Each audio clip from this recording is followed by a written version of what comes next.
Okay, so you want to work at McDonald's. From the outside, it looks like one of the simplest jobs a person can get. You take an order, you put a patty on a grill, you drop fries into hot oil, you hand a bag through a window. Millions of people have done exactly this, so it can't be complicated, right? Then you walk through the back door for your first shift, and the illusion doesn't survive contact with the building. Screens are already lit up with orders. A timer somewhere is counting down. Someone is calling out numbers over a headset while another person repeats them back without looking up. The drive-thru line hasn't stopped moving since you arrived, and it won't stop for the next 8 hours. Every one of those simple tasks you imagined turns out to be one piece of a machine that runs on seconds, not minutes. So here's the real question, the one this video is actually about. What are McDonald's workers being paid to handle inside a system where almost every movement has already been standardized for them? Most people assume this job is easy because the product looks the same every single time. A burger in one city looks like a burger 3,000 miles away. But sameness is not the same thing as ease. Getting a burger to look identical, taste identical, and arrive in under a few minutes over and over for 10 hours straight requires something the customer never sees. Dozens of small decisions being made correctly, quickly, by a person standing on their feet in a hot kitchen. The simplicity you experience at the counter is the output. The work you don't see is the input. And McDonald's worker isn't really one job. It's a title that covers a dozen different ones, each with its own rhythm. There's the person taking orders at the front counter, translating what a customer says into what a register understands. There's the drive-thru headset, its own particular skill, half hearing, half memory. There's the payment window and the presentation window, which look like the same job to a customer but often aren't the same person. Behind them is the grill, timing meat with nothing left to guesswork, and the fryer, running on its own internal clock. Sandwich assembly builds the order piece by piece. The beverage station keeps drinks moving almost as fast as they're called. Someone pulls together delivery and mobile orders that arrived on a screen, not a human voice. Someone else keeps the lobby clean while all of this happens around them. Layered over it all are the crew trainer, the shift manager, the assistant manager, and the general manager, each responsible for a different slice of whether the whole thing holds together. A slowdown in one station doesn't stay there. It moves. Grill falls behind, assembly falls behind, the window falls behind, and now there's a car sitting in the drive-thru wondering why nothing is happening. But before any of that, there's getting hired in the first place. The process is more ordinary than dramatic.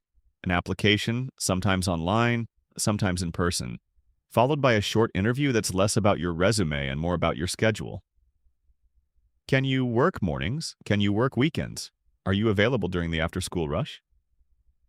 The specifics of hiring, pay, age requirements, and paperwork shift depending on where you are because a huge number of McDonald's locations aren't run by the corporation at all. They're run by independent franchisees, each operating under the same brand but making their own decisions about staffing, training pace, and how tightly things are managed. Two restaurants with the same logo outside can run very differently inside. Once you're in, there's an orientation, and then training that covers more than most people expect.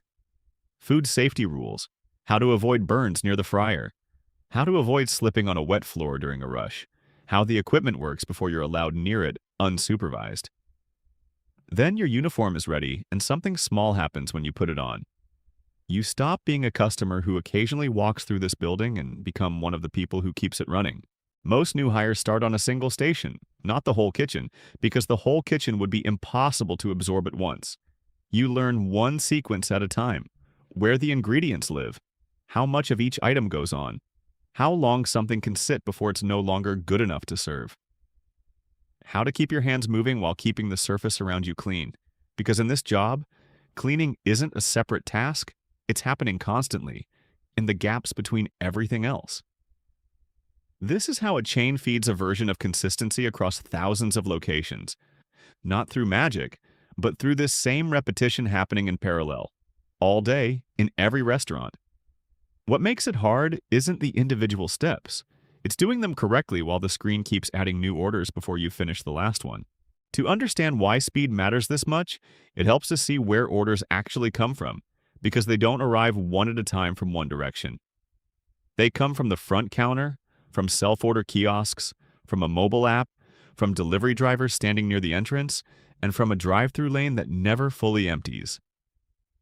All of it lands on kitchen screens that split a single order into pieces, sending part of it to the grill, part to the fryer, part to beverages, part to assembly, and expecting all of those pieces to reconverge correctly in a bag at roughly the same moment. One customer's order might touch 5 different hands before it's ready. Nobody outside the kitchen sees this coordination. They just see whether their food showed up fast or slow. Now the lunch rush arrives, and this is where the whole system reveals what it's actually built for. The drive-thru line stretches further than it was 10 minutes ago. The dining room fills with people who all seem to have arrived at once. Mobile orders keep appearing regardless of how busy the kitchen already is. Delivery drivers stand near the counter checking their phones, waiting on food that isn't ready. Order screens stack up faster than stations can clear them. Somewhere, the fries run low at the worst possible time. A customer wants a modification that doesn't fit the usual sequence. Someone at the counter is asking, politely at first, why their order is taking so long. The manager on shift moves people between stations in real time, trying to patch the gap before a customer even notices it. Now, every second matters because speed without accuracy creates mistakes that take even longer to fix, and accuracy without speed just creates a longer line. The people working through this aren't panicking. They're pattern matching, fast, under pressure, because that's what the job actually is during these hours.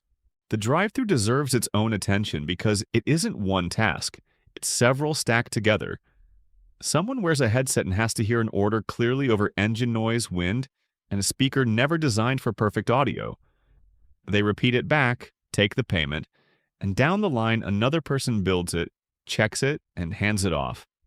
Usually within a window of time the restaurant is quietly measured against, even if the exact target isn't something that holds true everywhere. What makes it demanding isn't any single car. It's that the person at that window isn't serving one customer. They're managing a line that keeps growing behind the one in front of them. Some of the hardest parts of this job never touch food at all. A customer wants something off-menu that doesn't quite exist. Another notices their order was wrong after driving away and calls to complain. A kid drops their entire meal 2 feet from the counter. Someone arrives 4 minutes before closing expecting a full menu. None of this is really about food. It's about staying calm while everything is compressed into seconds. And it's easy to forget that the customer and the worker are usually reacting to the same overloaded system, not to each other. When the doors finally slow down, the job isn't close to over. Surfaces get wiped, floors get mopped, fryers get filtered, equipment gets broken down and cleaned, trash gets hauled out, and stock gets counted and restocked for whoever opens the next shift. Your shift may be ending, but the restaurant is nowhere near finished. From outside, a closed McDonald's looks quiet. Inside, there's often still a full crew working through a list that customers will never know existed. Holding all of this together is a layer of management that rarely gets any credit for it. A shift manager isn't just supervising, they're constantly rebalancing. How many people are on the floor? Who needs a break? Whether inventory is running short, whether a piece of equipment just went down in the middle of a rush, whether someone called in sick an hour before their shift started. When a restaurant looks chaotic, it's rarely because people aren't trying.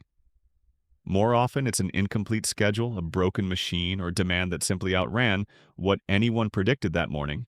And this is where the economics actually live.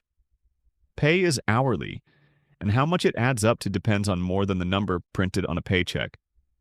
It depends on how many hours you're actually scheduled, whether you're part-time or full-time, the minimum wage laws in your specific state or country, your age and experience, and whether you're working for a franchisee or a corporate-owned location, because those can differ.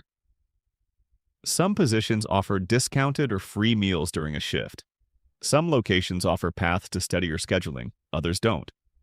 There's no single number that describes what this job pays everywhere because it isn't the same job everywhere. What determines whether the pay is worth it isn't just the hourly rate. It's whether the hours are consistent, whether the commute eats into what you earn, whether the schedule fits around school or another job, and whether there's any real room to move upward. But the paycheck tells only part of the story because there are costs that never show up on it. Standing for most of a shift, repeating the same motions for hours, working near heat, noise, sometimes hot oil, small burns that heal, closing shifts on nights and weekends, a schedule that can change on short notice, the constant switching between server, food handler, cashier, and occasional conflict manager, sometimes within the same 10 minutes. None of this is universal, and it varies enormously by restaurant, manager, and team. But it's real enough to belong in any honest accounting of what this job costs a person, beyond the hours on a timesheet. What it teaches is harder to dismiss, staying accurate while moving fast, communicating quickly with people you may barely know, understanding food safety in a way that isn't optional, handling a stranger's frustration without absorbing it personally, training someone newer than you sometimes within your first few months. None of this needs to be dressed up as inspiration. It shows up because the environment forces constant repetition, and repetition eventually becomes skill. For some people, this job is a stop of a few months. For others, it becomes something closer to a career. A crew member can become a crew trainer, then a shift manager, then an assistant manager, then a general manager, and in some cases move into roles with the franchisee or the corporation itself. None of that happens automatically. It depends on performance, availability, whether a position is even open, and whether the specific operator invests in developing people. And there's a quiet irony waiting at the top of that ladder. Management brings more responsibility, but also more pressure, longer hours, and more accountability for outcomes that were never fully in your control to begin with. Two restaurants under the exact same golden arches can offer two completely different jobs. One has a full team, a manager who trains people properly, equipment that works, a schedule you can actually plan around, and coworkers who cover for each other without resentment. The other is understaffed, running on a rushed onboarding, patched together with unreliable equipment, an exhausted manager, and a schedule that changes without much warning. Both of these are, technically, working at McDonald's. The lived experience of that phrase depends entirely on which building you walk into. So does it add up? For someone who needs flexible entry-level hours, a first job, or a place to build the basic muscle of working under pressure, it can make real sense, especially at a well-run location. For someone who needs predictable income, a manageable schedule, or physical ease, it can be a genuinely difficult trade. There isn't one honest verdict that applies to every person in every restaurant, because the job itself isn't one fixed thing. What is fixed is the arithmetic underneath it. The customer sees a tray with a burger, fries, and a drink, delivered in under a few minutes without much thought. What they're actually looking at is a short, timed sequence of decisions made correctly by several different people at once. A sequence that only looks effortless when every single link in it holds. Work at McDonald's, even briefly, and that tray never looks quite the same again.